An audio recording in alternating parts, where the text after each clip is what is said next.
Mature అయిన కొత్తలో అంటే మెనార్కే అంటాం. ఆ టైంలో ఇంకా హార్మోన్స్ పూర్తిగా కరెక్ట్‌గా అవి ప్రొడ్యూస్ అయ్యుండవు కాబట్టి ఆ టైంలో కూడా కొంచెం తక్కువ బ్లీడింగ్, ఎక్కువ బ్లీడింగ్ అది కామన్. అట్లానే పీరియడ్స్ నిలిచిపోయే టైంలో అంటే మెనోపాజ్ ఇంకా రాబోతుంది అనేటప్పుడు కూడా కొద్దిగా బ్లీడింగ్ కావడము, క్రమేణీ అది తగ్గిపోవడము జరుగుతాయి. ఇవన్నీ కూడా నార్మల్ కారణాలు.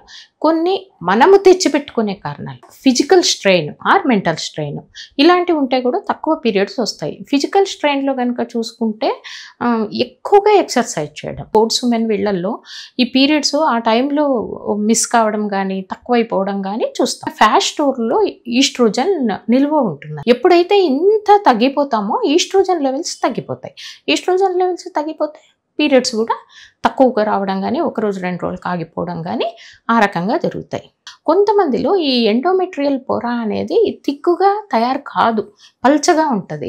దానికి కారణం ఏంటంటే కొన్ని హార్మోనల్ కాజెస్ ఉంటున్నాయి. హార్మోనల్ కాజెస్ ఏంటి, ఇప్పుడు థైరాయిడ్ ఉండొచ్చు, కొంతమందిలో ప్రొలాక్టిన్ ఎక్కువగా ఉంటుంది, ఇలాంటి కారణాలు. కొంతమందిలో ఈ మధ్యలో బాగా డిస్టర్బ్ చేస్తున్న ఒక విషయం ఏంటి అంటే ప్రీ మెచ్యూర్ మెనోపాజ్.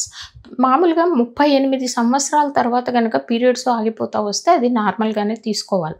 కానీ ఈ మధ్య కాలంలో 32 నుంచి 34 సంవత్సరాల్లో కూడా మెనోపాజ్ వచ్చేస్తూ ఉంది. దాన్ని ప్రీ మెచ్యూర్ మెనోపాజ్ అంటారు.